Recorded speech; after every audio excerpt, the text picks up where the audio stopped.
il y a des inconditionnels dans un projet. C'est pourquoi quand vous voulez faire un projet, je suis au regret de vous le dire, mais celui qu'on achète en premier, c'est vous. C'est pourquoi vous devez travailler sur votre valeur. Votre valeur même doit être capable de se monétiser. Et quand vous voulez lancer un projet, l'une des premières choses, c'est de savoir comment je fais pour trouver l'argent. Si vous ne l'avez pas, ne lancez pas votre projet. Sinon, après tout, vous allez avoir plein de problèmes sur le chemin. En fait, c'est pour dire que dans tous les projets, comme les vôtres, vous aurez besoin de ce qu'on appelle un mécène. Quelqu'un derrière qui insuffle un peu de l'argent. Donc, Dorcas, pour la prochaine qui va venir, peut-être que tu pourras lui dire de faire semblant de prendre une personnalité comme parrain. Et ça, c'est la première mission. Et c'est par rapport à la poche de la personne qui va faire ces projets.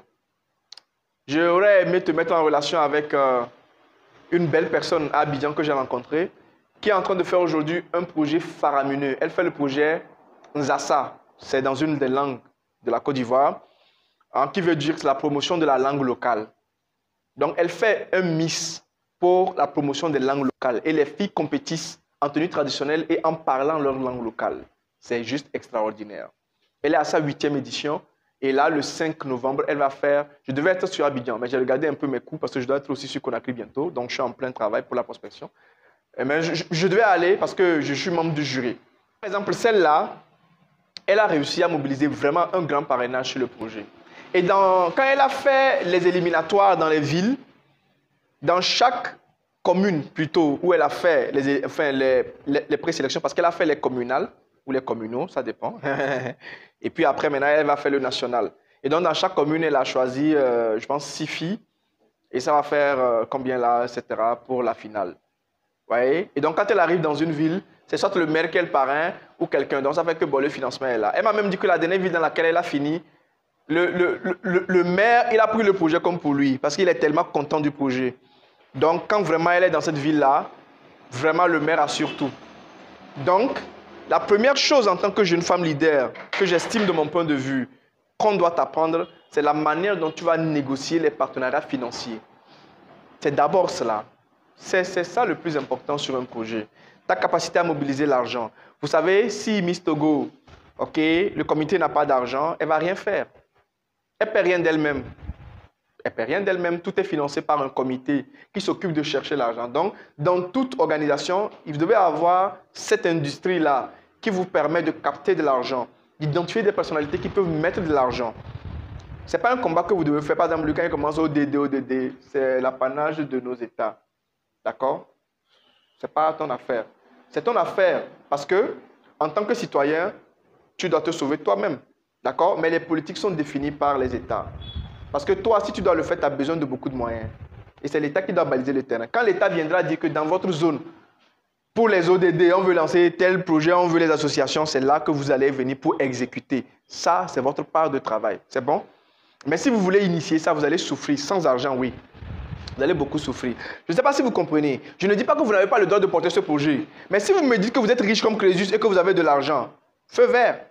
En temps, vous m'appellerez comme consultant pour venir accompagner. Vous me paierez un bon cachet. Vous n'allez pas faire comme...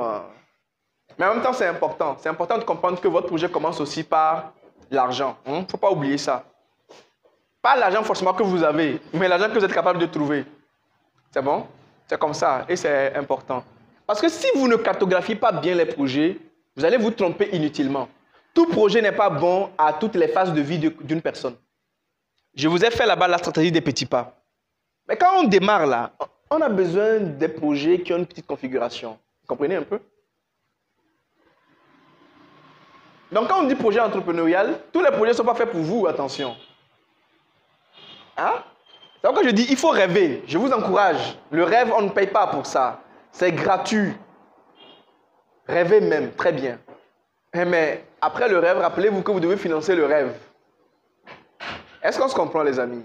C'est là où vous allez comprendre que tous les projets ne sont pas faits pour vous, pour votre niveau. De compétences d'abord. Parce que souvent, il y a des projets qui vont vous dépasser votre compétence. Et vous n'avez pas forcément assez de moyens pour payer peut-être de l'expertise. Donc, ça doit être comme il faut le faire. Et comme je l'ai dit à elle, au début, vous devez être vous-même le vendeur. Et l'épargne, c'est une grande force. Quand on veut aller vers l'entrepreneuriat, on commence par épargner pendant longtemps. Hein? Parce que quelquefois aussi, c'est l'erreur que vous faites.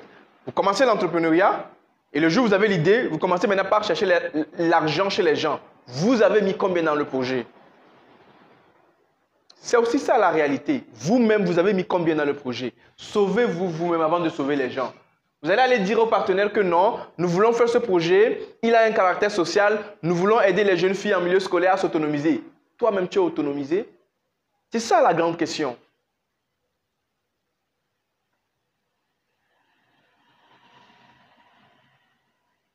Donc après, l'objectif dans une association peut être que chacun a une activité qui lui rapporte lui-même d'abord à son, à sa propre solde. L'objectif aussi peut être que tout le monde n'a qu'à ramener 20 000 francs pour qu'on puisse faire aussi le projet. Celui qui ne l'a pas ramené, ça, il va rester chez lui. Ah oui, je suis très sérieux. Ne pensez pas que je blague quand je le dis. Je suis très sérieux. Quand vous créez votre organisation, sachez pourquoi vous êtes là. Parce qu'après, pour faire la guerre, vous avez besoin d'essence, du pétrole. Imaginez que dans une guerre, quand vous êtes un groupe, que tout le monde contribue avec du pétrole. C'est fini, vous réglez vos problèmes, vrai ou faux. Sinon, vous aurez deux guerres à faire. La guerre proprement dite, et puis la guerre de la recherche des ressources. Bon, finalement, vous ne ferez plus la guerre, et puis bon, il ne fallait même pas commencer. Il fallait changer d'autres projets, il fallait changer de projets. Parce qu'on ne fait pas les guerres pour lesquelles on n'a pas les moyens. C'est aussi ça l'autre débat. Est-ce qu'on se comprend un peu? Et donc, dans cette démarche-là, vous avez besoin de beaucoup d'intelligence et d'éveil. Vous savez, il y a beaucoup de fausses idées qui se partagent sur la question de l'entrepreneuriat. Je sais, vous en êtes aussi victime. La preuve, les gens, ils configurent de gros projets. Mais alors qu'ils pouvaient faire des choses à portée de main. Vous aimez cette chaussure-là, allez trouver quelqu'un qui vend les cures. Prenez, faites dans la promotion, vendez les cures à 25 000 et dites-lui que je vais aller prendre les 5 000 francs. Comprenez un peu? Trouvez 2-3 tontons, vous avez 15 000. Vous avez investi quoi dedans? Nada, zéro. Mais les projets dont vous parlez, avant de gagner 15 000 dedans, vous allez sentir ce que vous allez souffrir. Comme je dis, ce n'est pas mauvais. Mais par rapport à notre objectif, c'est un luxe qu'on n'a pas. L'objectif détermine tout. OK? Votre projet?